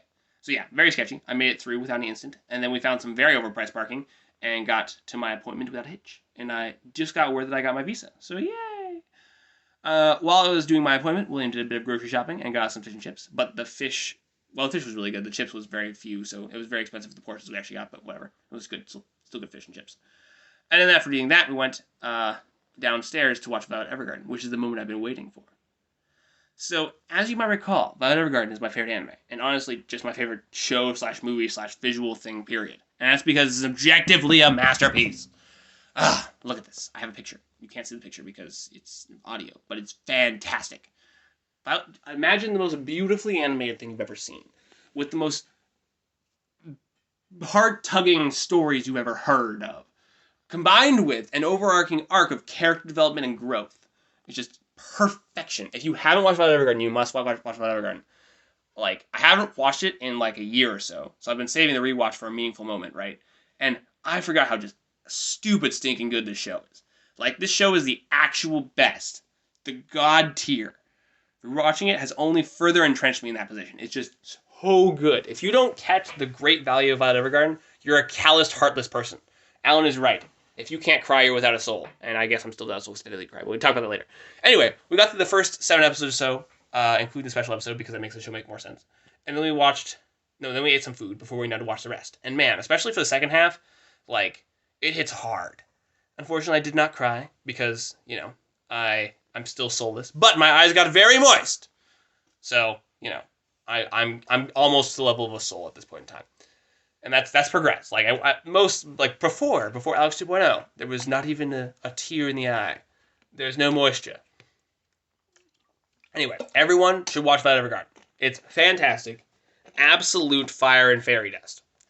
Like, beautiful. So good. Better than I remember being. Ugh. It's fantastic. William also really liked it. He did waver between giving it an 8 or a 9, but ended up with a 9 because it's just that good. And though he didn't give the 10 it deserves, William makes a fairly good point, which is that for something to be a 10 has to really impact you in a very personal way, and that's unique to you. Like, you can't manufacture something that hits everyone like that. So, 9 is probably the best you can get on an objective scale. And I'm like, okay, that's a reasonable thought. So yeah, afterward we talked about the show, and William had some interesting philosophical thoughts, and then we went to bed. The next morning I woke up and just stalled till William got back from his Ultimate Frisbee trials, which is why we, planned to go at this particular time, because then I could double up my going to Auckland with Williams. Need to go to Auckland because he had to go for Frisbee tryouts, and I had to go for my biometrics. And then I just watched some anime while I waited. We then got down out of Auckland and picked up some really low quality fish and chips, which we ate at the Auckland Botanic Gardens. We'd planned to walk around the Auckland Botanic Gardens, but it was raining, so we're like, nope, we can't do that. On the way back, William napped, and I sang Grey Havens at the top of my lungs, and honestly, I disproportionately enjoyed that experience. I used to listen to the Grey Havens a lot when I lived over here, and I haven't really listened to them much since, but, I still know the lyrics really well, and I'm, kind of nostalgic about the songs, and they're just good songs. So getting to sing them really loud was really fun. Once we got back, I played some chess with William, and you can probably guess the outcome. And then William invited a bunch of old school friends over for games, and while I didn't know most of them, I did know Ollie, which was really good to see him as well. However, before I got to talk to Ollie, William's flatmate QQ and I engaged in a very close game of chess. Definitely the hardest I've fought for a game of chess in quite some time, but I barely pulled off a win. It was a very hot-fought win, I will say. And then we did reverse charades, which is where the thing was named. What a person held up a card and you had to act out the thing to the person. They had to guess about your actions, so it was pretty fun. And then I just talked to Ollie and QQ for ages. I talked with Ollie about computer stuff and tech, because that's what he's into, and I'm into that too. And then we found out that QQ was a weeb, and so I talked to QQ about weeby things, aka anime stuff, for 2 hours. And I didn't intend to do that necessarily, but I did. And I found out that anime is a really good connection point for otherwise hard to socialize with people. I'm not saying QQ is one of those per se, but it wasn't one of my goals when getting into anime, but it has really served as a very useful conversation maker in quite a few scenarios. So I'm surprised at how many people avidly watch anime and how it's a pretty significant connecting point. So yeah, anyway, that was basically what we did for the day. The next morning I joined William's family for church, and it was honestly super average, nothing really notable. However, I did take communion for the first time in a year, and I honestly kind of regret doing that because it was probably sinful since, I have a conviction not to do that. The church is fairly reformed though, so I felt a lot of extra peer pressure to conform. I didn't want to have to explain my whole position to people. But still, I should have probably stood by my principles, even despite the pressure. For anyone who doesn't know, I've become absolutely convinced of the real presence in the Eucharist, and so I've been avoiding taking communion at churches that teach it as purely symbolic, as I think the memorialist doctrine runs the risk of not respecting the sacred tradition of Christ established. And I really don't want to get sick or die, per Corinthians. And to be honest, I kind of hope that God would punish me for taking the communion in what I believe to be an unworthy manner when I gave it to peer pressure. That I would at least feel sick, as that would prove that the words of Paul were still relevant, and that I was doing the right thing and not taking communion. But unfortunately, I felt totally fine. So, yeah. Kind of funny to say, well, God didn't afflict me with a serious illness for my wrongdoing. Bummer. But still, I think you get what I mean. So, yeah. Not something I'm proud of, and a moral failing on my part, according to my own personal evaluation. Anyway, after the service, I caught up with Hayden, who I hadn't seen in ages, and then I helped the Varleys work on their yard for about 2.5 hours before starting a game of Risk with William and Matthew. Midway through the game, I drove all the way to Te Roha to have a fancy dinner with my uncle, Aunt Heike, and my distant relevant Lika, who just finished her DCS at YWAM. And that was interesting. Lika had some pretty crazy adventures. That was cool to hear about those.